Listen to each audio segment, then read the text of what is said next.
You're listening to Ka-Pow, the pop culture podcast. Comics, television, movies, and more. If it impacts fan culture, we have something to say about it. And now, your hosts, Jordan, Cliff, and Seth.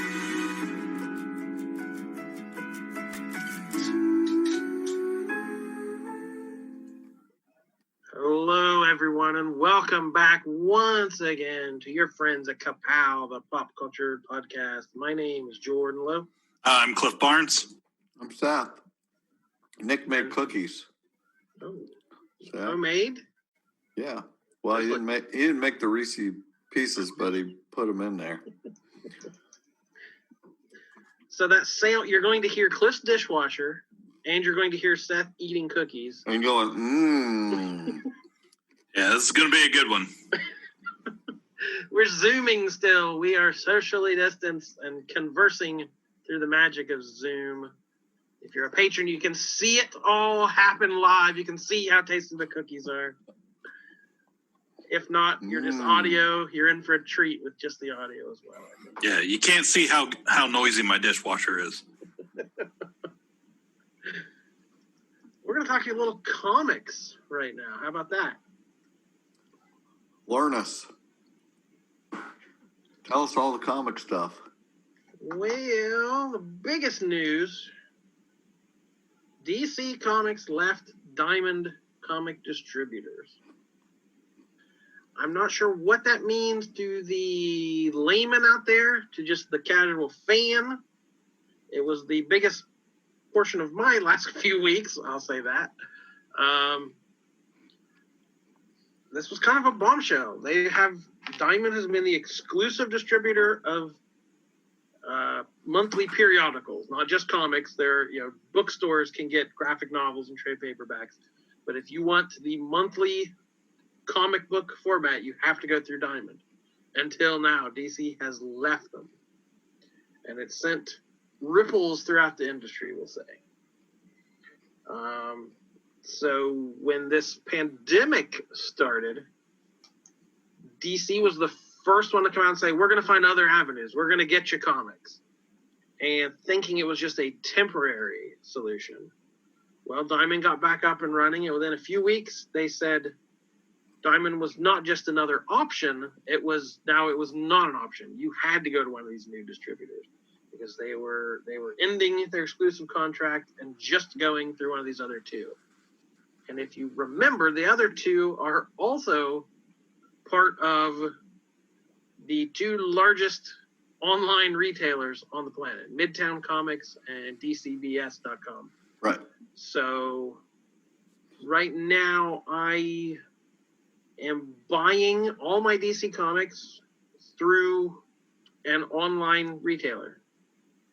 So I thought that's kind of like, if your favorite cafe had to buy all their hamburger patties from, McDonald's and then resell them. Or, your favorite mom and pop bookstore had to buy all their inventory from Amazon. Like it doesn't make a whole lot of sense, but that's where we are right now. That's what's happening. And I'm fine. Everything's great. How are you? Yeah. I would have thought that it would possibly be better news that it was no longer a monopoly by Diamond, but there's been two reactions to this. There has been this is the end of the world, comic industry has been destroyed, or there is finally the monopoly is down and we can build something better in its place. But to me, if I was given the option, you can stay with Diamond, or there's these other new things that are doing better, new innovative things, then it's not a monopoly anymore. But to go from having one choice to get DC Comics to having a different choice to get DC, I'm being forced to switch. So it's not really, a better option, or, we haven't ended the monopoly. Right. But DC Comics, as of last year, was 30% of the market. So there has been some justifiable worry that Diamond is the direct market. That's all there is. And if you cut out, they were already, when they shut down, within 2 weeks, they were having trouble paying their bills. Diamond is not a robust, $1 million in the bank cushion kind of business.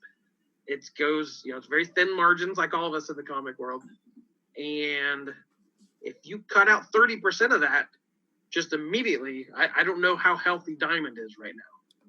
So if something happens to Diamond, that's every retailer on the planet.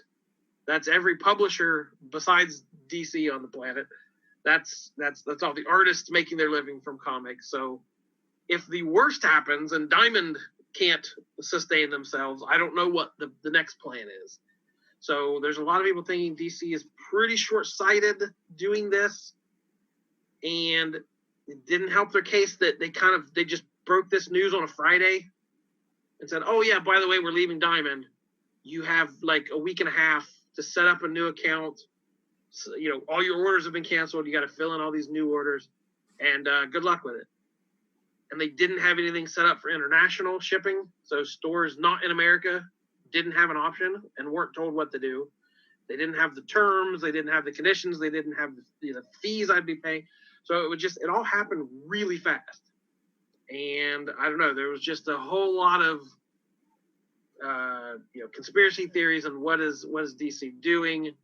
That Chuck Rosansky from Mile High Comics put out a long screed about them and had a sale, and the sale code was DC sucks, and everything DC is 50% off, and we got to get rid of it. And there were stores, I'll never carry DC again, or I'm going out of business because I can't sustain it. So there was a lot of, again, I don't know how it's just hyperbole or not, but there are a lot of strong reactions. But I personally, I don't think most people care where the book, they just want to go in the store and see their books. When they have a pull list, they want their books in the pull list. They don't care how the sausage is made. So I don't know if it's just my own personal problems. I'm not here to just, air dirty laundry and gripe about stuff. And, I signed up for the new place. I put an order in. I'm making it work. We'll see how it works. I haven't received the new order yet. That'll be July before the new stuff starts coming. So, but there's no real going back at this point, though. I mean, right. They've done it, and they've made their bed. Now, figure it out. Exactly. And there's been a lot of discussion of what this means and what's going on, and at the same time, there's this breaking news of this. There's going to be this new digital push from DC. They're going to start, doing more exclusively digital books and digital first books. And there's this renewed interest in selling books in Walmart, repackaging older stuff or trade paperbacks or whatever, getting them more into Walmart. The bookstore, they've had good success with their younger readers, digest sort of size books, and getting those into libraries and bookstores and things like that. So this feels to some people like this is just DC giving up on the direct market. That with the AT&T takeover, they bought Warner Brothers. Warner Brothers had a whole bunch of movies coming out this summer that are now not coming out. So that's a whole lot of debt AT&T just took on. So, hey, we have to cut any corner we can. And with comic books, how important are comic books? We can squeeze that side of things a little bit. Wow. It just seems unfathomable to me that they could just not possibly could cut a lot of that out and just not do them anymore. This was my worst fear when this stuff started getting so profitable and being bought out by these giant companies that, again, somebody looks at it and says, if we sell X amount of these things at Walmart, at every Walmart in the country in a month, that's basically what all these dumb stores are making for us. This is way easier to just sell them to Walmart, sell them digitally, sell them to bookstores. Like, why are we even worrying with this antiquated old system of monthly periodicals? It doesn't make any sense. So but isn't most of those sales direct market? Yeah, but it's not enough. These aren't the movie. This is not the $1 billion movie industry. It's still small potatoes comparatively. but yeah, there's not a big subscription market, mail order subscription, that sort of stuff. So yeah, the biggest market is still comic shops. But I can't, if they're looking at the future and thinking we have to diversify, we have to, we have to do more things online and more things direct to consumer. Like, yeah, you have every right. You're a $1 billion company. You should sell your books however you want to. I don't have any reason to complain. You shouldn't, again, hold back innovation and new initiatives just to fit into the retailer's little puzzle. But again, it just seemed, I didn't get a strong business plan from them. It just seemed like everyone's distracted with this virus thing. Let's just do it now. Hurry. And they feel like they're trying to get away with something, which is my biggest negative with it. Is there still the real possibility, like you mentioned, that now with DC gone, Diamond ends up going out of business and just some other company exactly like Diamond comes on board, or maybe they're backed by AT&T or Warner Brothers, whoever, and they just step in place of Diamond? Yeah, a lot of people have asked, does DC have any skin in the game? Or do they own any part of these distributors or not? And no one has got an answer to that. So we don't know why DC pushed these other two, if they are like part owners of it or what it is. But yeah, there's right now there's no other option than Diamond. Someone would scramble and figure it out, but what happens in the meantime? I don't know. The interesting thing though is I read a book this past week. I will hold it up to the cameras if you're watching. Oh yeah, Comic Wars: Marvel's Battle for Survival. Turn that sideways. I want to see the thickness. The other way. There you go. It's like It's 300 pages. Give me a page example. There's not a whole lot of pictures. Yeah. Author How do you tell what's Dan, going on? author Dan Raviv, published in 2002. So this is after the 90s, but not to where, this is way before Iron Man and, Marvel's big return. Right. So I ordered this book years ago, thinking it sounded interesting and I would read it one day, and just never had. So this DC news made me think a lot of people are comparing this to the Heroes World debacle of Marvel in the 90s. And I don't know too much about that. So I figured I'd read this book and maybe learn something. This is not that. I don't think I recommend this book. It's very dry. It's not really from the comic art perspective. It's from the business side. And it is 300 pages of legal document. Oh, no, they don't show the documents or anything. But it's an interesting story, but it's all about mergers and lawyers. And Murders? Murder. Is there any tennis? There's lots of tennis. There's Perlmutter on every page.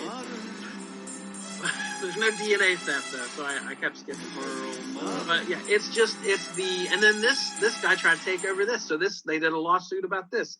But there was something interesting, that old chestnut about learning from history so we don't repeat it. Long story short, the people at the top, the billionaires, the people running things, it's no surprise, they don't care about comics. They're not in this for the art and for the creation of wonderful comic books. It is all about short-term profit. It's all about making sure the stock price is as high as it can be and as healthy as it can be, so they can flip it and sell it later at a huge profit. And it's no different today than it was then. So the story is basically here's a hook for you. Isaac Perlmutter, our favorite supervillain, is like the best person in this book. Wow. He is like the hero of this book. Wow. What kind I came away from this having a different opinion of Ike Perlmutter. What? I This don't is know if breaking news. Well, you have to remember, this is also pre-tennis court scandal. True. But so it starts with Ron Perlman, who ran Marvel from 1989 until mid-1997. Ronald Perlman. So he's a billionaire. He is he owned Revlon and a whole bunch of other smaller things. So he was the Revlon guy. He hung out with, they had Revlon makeup models, and he had the big cigar, and he hung out with models at all these places. And he was like the king of junk bonds. And I'm going to do a big allegedly over this whole thing. Wimp. Just an umbrella allegedly. This is all alleged. Wimp. Especially because I'm not sure I'll be able to explain it right because I didn't understand all of it. Because make some stuff up. If you're gonna allegedly it, just go make some crap up. So it's very complicated economics, but basically he was like this junk bond guy, and I don't understand what that is or what that means. But my understanding, he basically used Marvel as the collateral to sell a bunch of bonds to people and saying like, this is a great company, it's a healthy company, it'll be around forever. And doing these short-term deals on high-interest bonds that he would flip and sell and turn around, but there was no money behind them. It was just like the idea of Marvel was enough collateral. We should sell Ka-Pow junk bonds. Oh, that would be amazing. I want one hanging in Justin's office. We'll issue the paper bonds. Everyone can buy a Ka-Pow. $1 gets you a Ka-Pow bond. Right. So income. I'm gonna get a cigar and some models. I'll be promoter then. I'll learn how to play tennis. So in comes Carl Icahn, self-made billionaire from the real estate world and a total corporate raider. Just one of those guys who goes in, buys stuff cheap, dismantles it, sells the parts, fires everyone, and makes a bunch of money. So Perlman, so he sells all these bonds in the early 90s when Marvel was at their boom and selling millions of copies of X-Force and all these books. So then some bad stuff happens in about 94 or so. Marvel they bought Fleer and Skybox, the trading card company. They bought Panini Stickers, which was an Italian sticker company, which were those books. You'd buy the book and the little packs of stickers and try to fill in. You have to collect all the stickers to fill in all the pages. And then they bought Heroes World Distributors and went exclusive, trying to distribute their own comics. So at that point, there were like a dozen comic distributors. You could order comics. A lot of them were regional. So if you were in the Midwest, you ordered from this place from Michigan or wherever. There were lots of choices. So Marvel got the bright idea, as DC has just done. Hey, we'll do it exclusively through ours. You can only get them through Heroes World, and we'll make even more money. So 94, there's a baseball strike. Baseball cards are the first bubble to burst. I still have a bone to pick with that. Yeah. We were winning. Cleveland fans, everyone, 94 is a sore subject. Yeah. But so boom, Fleer value plummets. Heroes World is a complete flop. Comic book bubble bursts. So Marvel ends up owing over $700 million to all these banks who underwrote all these loans because Perlman was taking huge profits out of the company and then just getting more bank loans to pay for more expenditures for all this stuff. So they owed the bank a ton of money and had nothing to back it up. They would go bankrupt. In swoops Carl Icahn, the billionaire, who's going to buy all these depressed stocks at pennies on the dollar. He's gonna buy so much stock, he's gonna be a majority owner, and then he's gonna scoop up Marvel. Well, all this time, Mr. Isaac Perlmutter's in the background as the owner of Toy Biz, the toy manufacturing company. So Perlmutter, he is a millionaire compared to these billionaires. He is not playing on the same field as these guys. And he made his money. He was the Odd Lots Corporation and a lot of these like liquidators. So he would go in, buy a bunch of stock for pennies, sell it to dollar stores, and turn a small profit, and then invest that. So he was like a liquidator guy. Cliff, what is the difference between odd lots and big lots? There is none. Back, I thought it was regional back in the very early 80s. They were headquartered in Columbus, still are. any store within 90-mile radius of Columbus was an odd lot store. Outside of that, we had Big Lots, Big and Small Lots, Wisconsin Toy, a whole Babies Are Lots. Yeah, a whole mess of different chains. At one point, they actually even owned KB Toys. So about 2001, they consolidated all the stores under one name.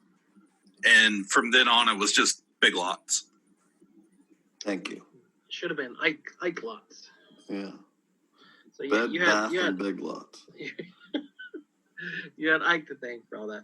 So he would like start these companies or go in and sell a company. He would, liquidate everything, fire everyone. So he was the same sort of person who would make this profit and then move on to the next thing. But somehow he got into this toy biz company and stayed there for like 20 years. And he was even quoted as saying, "I'm not normally like this. I'm not sure what I'm doing." But they made a shares for licensing deal with Marvel. So a toy company's biggest expense are the licenses they pay to make the toys. It's based on things. So Marvel said, "Hey, we won't charge you a license. You'll make more profit, but you'll be a subsidiary of Marvel. We'll put all our Marvel exclusively through Toy Biz." So hey, that's a good deal. You can't make toys any cheaper than they did, which is Ike's favorite thing, is to make things as super cheap as possible. So he was happy. They were making money. The toy side of things was strong, even when the comics weren't. So all these billionaires fighting over Marvel, Isaac sees it as he's in trouble. Anything that happens, they're going to sell off Toy Biz, or like these billionaires do, they keep a profitable company and under the same umbrella as an unprofitable company. So then you can write off the losses and not pay taxes on your profitable company, because look, this other company lost a whole bunch of money, and it's all corporate nonsense, and it's all frustrating and infuriating. But anyway, there's this like 5-year lawsuit, this bitter fight between all these guys. And it was an interesting story, but it was also just depressing and sad. At some point, it was saying all the people they brought in to try and sell Marvel to at its lowest, Warner Brothers took a look at it, Sony took a look at it. Like all these giant corporations are like, nah, we're good. we don't need Marvel. So Marvel was in a very real sense could have just died and stopped publishing. And one of the biggest reasons they stuck around was actually Avi Arad, who was Ike's number 2 at Toy Biz.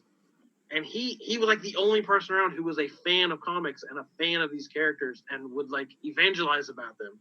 And he would go to these road shows they would have for investors and be like, "Look at these characters. Look at, we got the Incredible Hulk, we got Spider-Man." And he would like pump people up and like get them excited about these characters. So he ended up being the Hollywood guy because these other guys didn't want to make movies. Movies were too risky. You might have a blockbuster every couple years, but there was way too much money up front. It was all just, we need to flip the stocks as fast as we can and make as much as we can. We don't want to take any risk beyond what we have to. So Ike and Avi are like playing both sides against the other and trying to keep Marvel afloat just so they stay afloat. And it was an interesting story. And Avi became the producer who got Spider-Man made and X-Men made. And so this book ends on a exciting high note that, Daredevil just came out and Fantastic Four is on the way. And it was like, Marvel's back and at the height, as high as they'll ever be.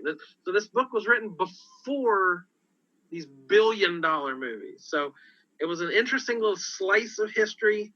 It does mention Kevin Feige as like Avi Arad's like number 2 guy and on the creative side of things, who helping him in these movies, talking to the writers and the actual movie makers and helping to get these made.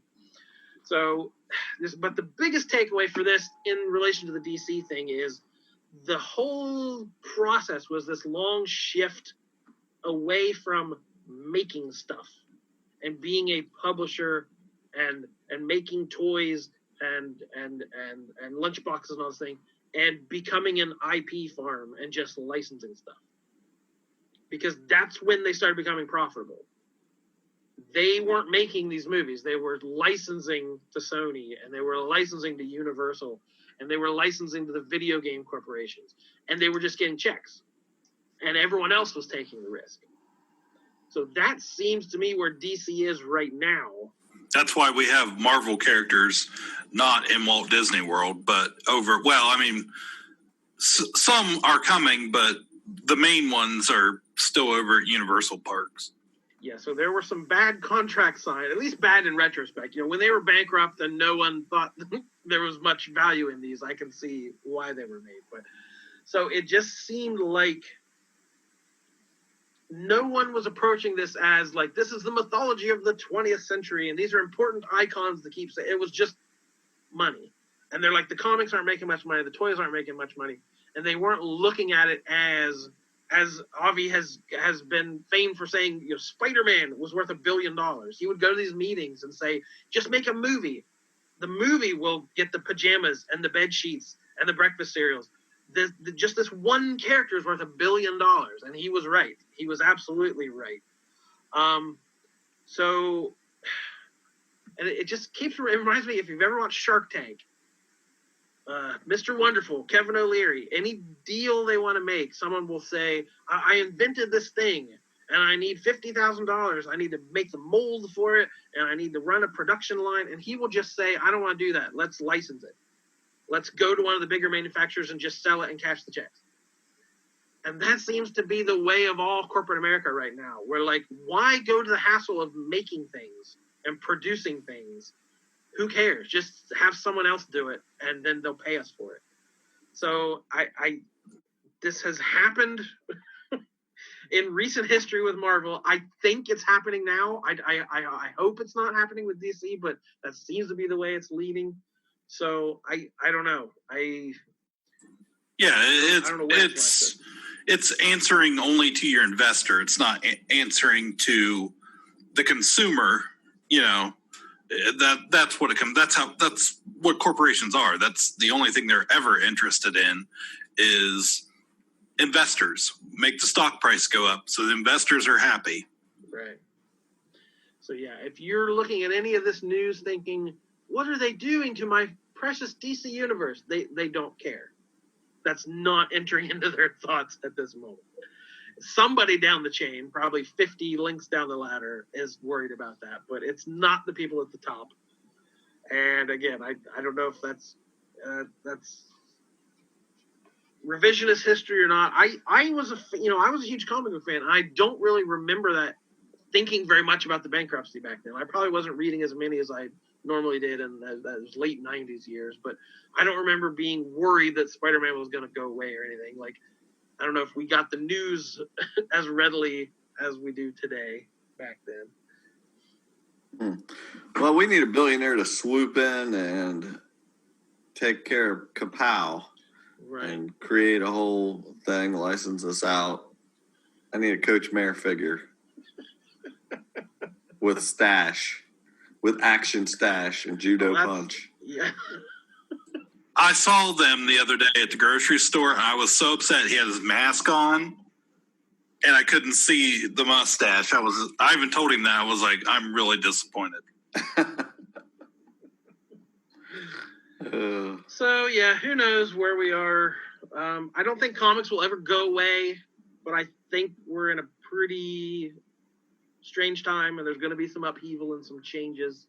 But somebody will write a book about it someday, and then somebody will do a podcast about that book, and it'll be exciting. Well, now I know not to buy that book. It was on my list, but sounds like a drag. I'm glad I read it. I learned some things. I'm glad you read it, too. But, yeah, it's definitely better for somebody else to read it and then explain it back to me than it is for me to, Yeah. And I'll keep on with the bummer train. Cool. Denny O'Neil passed away this week at the age of 81. Very important writer, editor for both DC and Marvel. Probably not the biggest name around, which is sad. He probably deserves a little more recognition. Well, when you think of Stan Lee and Jack Kirby and those sorts of names.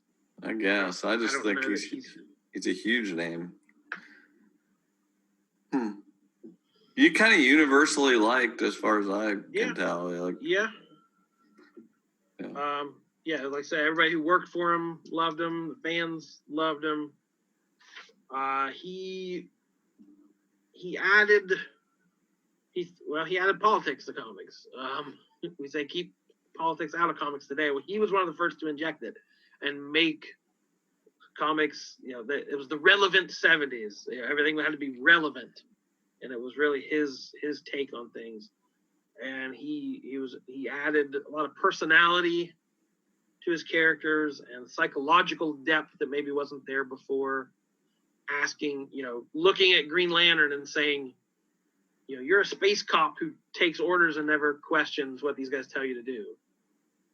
What are you doing? And it's making him, confront, like, what is he doing? Is he a hero or is he just following orders? Is he a superhero? Is he a soldier? What is he? That sort of thing. So, that Green Lantern, Green Arrow series that he did with Neil Adams doing the art was a breakthrough for comics back then.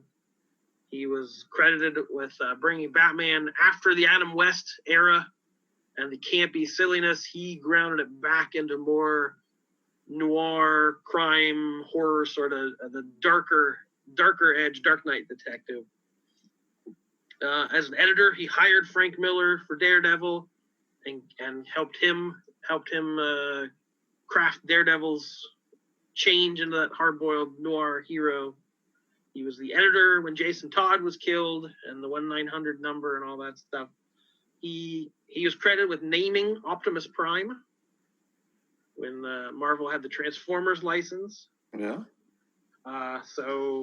Just from the 1960s and the 1990s, and both Marvel and DC, a huge presence. Co-creator of Ra's al Ghul and Talia al Ghul, Azrael, Lady Deathstrike, Hydro Man, Obadiah Stane, the Ironmonger, Madam Web, Maxie Zeus, Leslie Tompkins, and John Stewart, Green Lantern, among many, many others.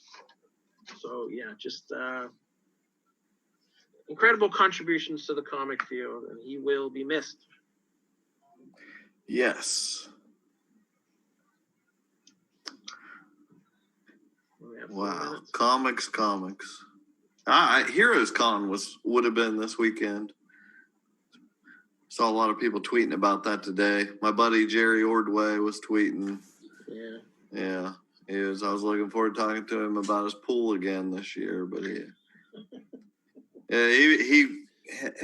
was retweeting someone that had another artist, can't remember who it was, but saying, he's like, we as artists, we seclude ourselves doing our work. He's like, how they really do enjoy going to these cons because that's when they do their socializing. They like to sit there and talk to all the fans and socialize with each other. And, so they're like, they're good. They're fine, good at staying at home, but this was their release, these conventions. And that Heroes Con, and I guess apparently is traditionally on Father's Day, and was this weekend. And it was a great time last year. So hopefully next year it's a possibility. That's the one Larry Hama was going to be at too, wasn't it? Right. Very devastated because I was really looking forward to seeing Larry Hama. Friend of show, Larry Hama. Friend of the pod. All right, a few more comic book type things. There was a story today broke about Warren Ellis. I don't even want to get into. There have been a whole bunch more Me Too allegations, and now Warren Ellis is kind of the biggest name involved, just being a gross old man. And he's a very good writer, but I'm not going to stick up for him because who knows? I don't know the whole story, but we just need to move on from all that nonsense. Let's talk about good news. Free Comic Book Day. It's not Free Comic Book Day this year. It's Free Comic Book Summer. It's going to be 9 weeks long, starting July 15th, running through September 9th. every Wednesday they're going to release 5 or 6 new free comics.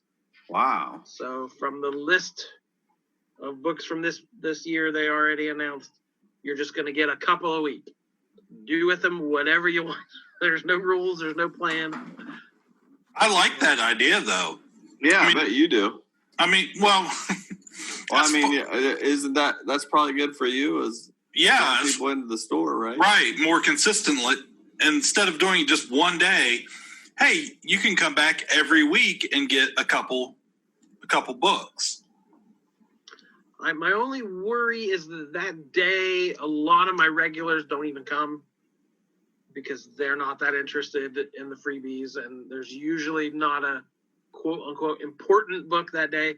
So it is just a lot of kids and civilians and new faces. Civilians.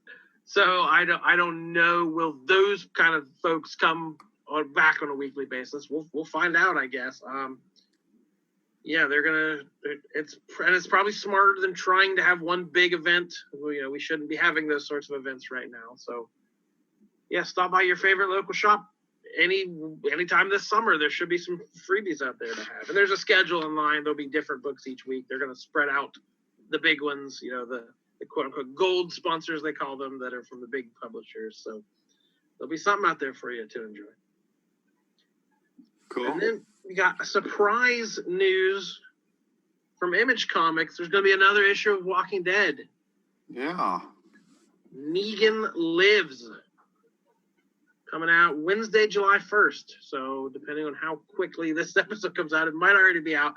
Kirkman loves his little surprises. He loves his little his games, his surprise sneak drops. I think it's great news. Kudos to Image. They were the first ones on top of this whole virus problem, trying to help retailers. And Kirkman said the same thing. He was quoted, "This felt like something special we could do for the store owners who made our series a success to begin with. To that end, I'm happy to report that 100% of the revenue generated from this book will go to the stores selling it. The retailer community does backbreaking work to get comics into the hands of our loving fans. We should all be doing more in these trying times to show them how appreciated they are." Unquote. Preach it, Robert Kirkman. So yeah, this takes place after the final issue of Walking Dead. Negan was not seen since issue 174. He had a confrontation with Maggie. There's a dramatic moment, and Negan's not seen again. But then in that final issue, in the little essay Kirkman wrote in the back, it said, "P.S. Negan lives." So there was always that little hint he was going to follow up on it somehow. I think he just used this opportunity as a good reason to do it. And yeah, they just secretly announced it. It's coming in, a week after the announcement. They matched it to my orders. Whatever I ordered for that last issue of Walking Dead, they're sending me that many Negans, and they're sending them to me for free. So it's all profit for me, and that's an awesome. I've sold an awful lot of Walking Dead trades and comics over the years. So Kirkman appreciates that. I appreciate him. Losing a Walking Dead issue every month was kind of a blow to comic shops. So he recognizes that and is so that's up. More than just the profit. That's like they're giving. Yeah. If they're giving it to you for free, and they're crediting the shipping as well. I don't even have to pay for the shipping. What? It's too much. Kirkman's good people. You're gonna get spoiled. Can I have one nice thing? No. Not this nice. It comes out the same day as his new book. See, here's where he gets you. Oh, wait a minute. His new book, Firepower, with Chris Samney.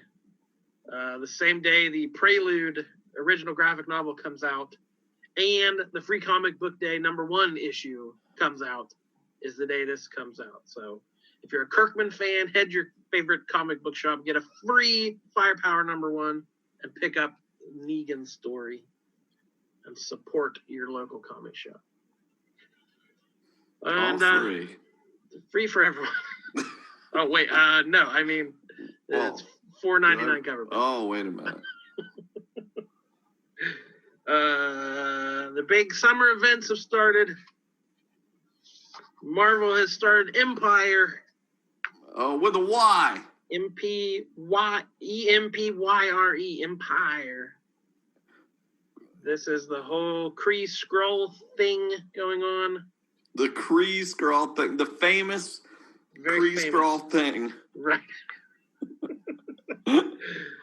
So we've just had the preview issue. It actually hasn't come out yet, but it will by the time this airs.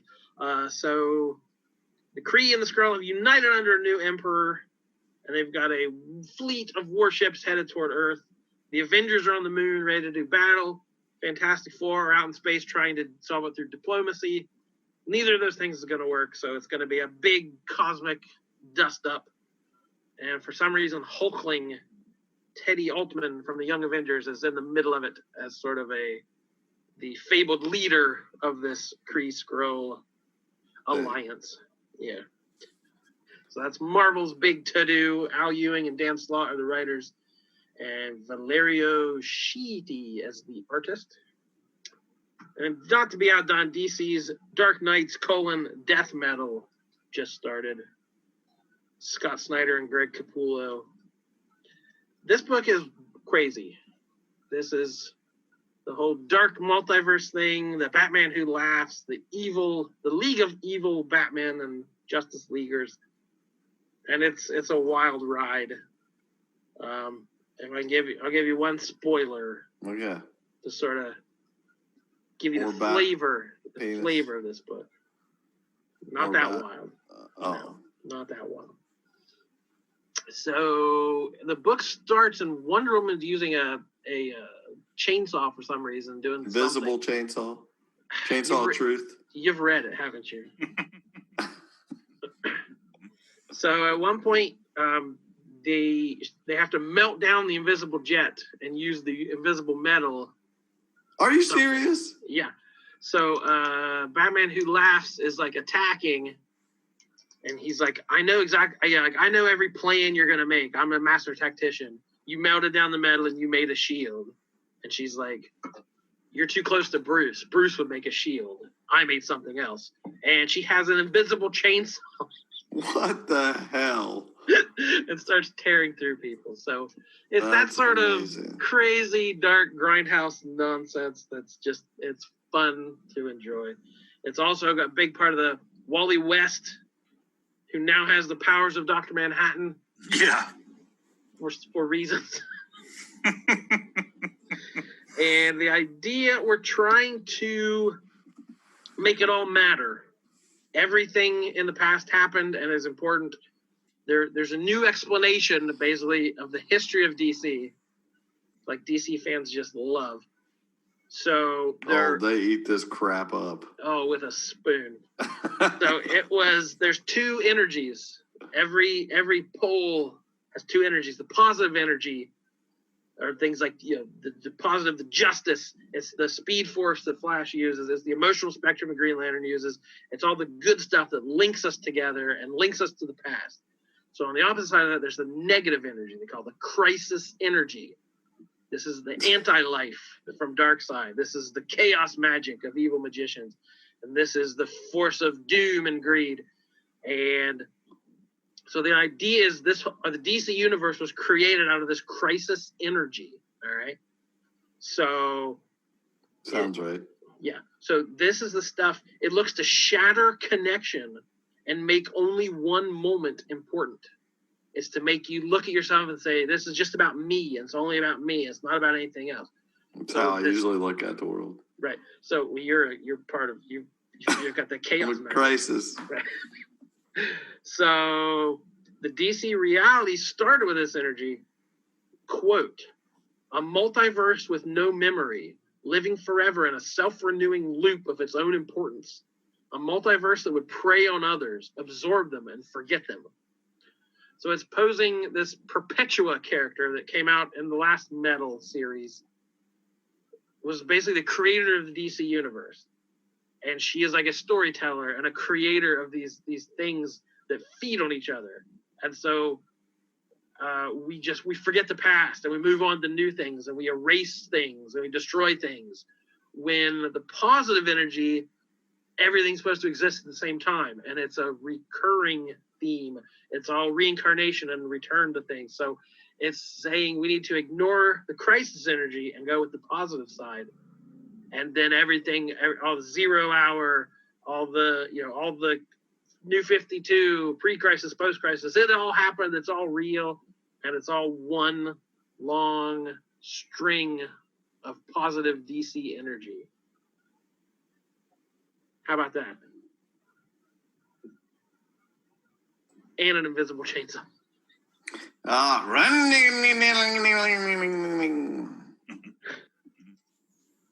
That's good stuff.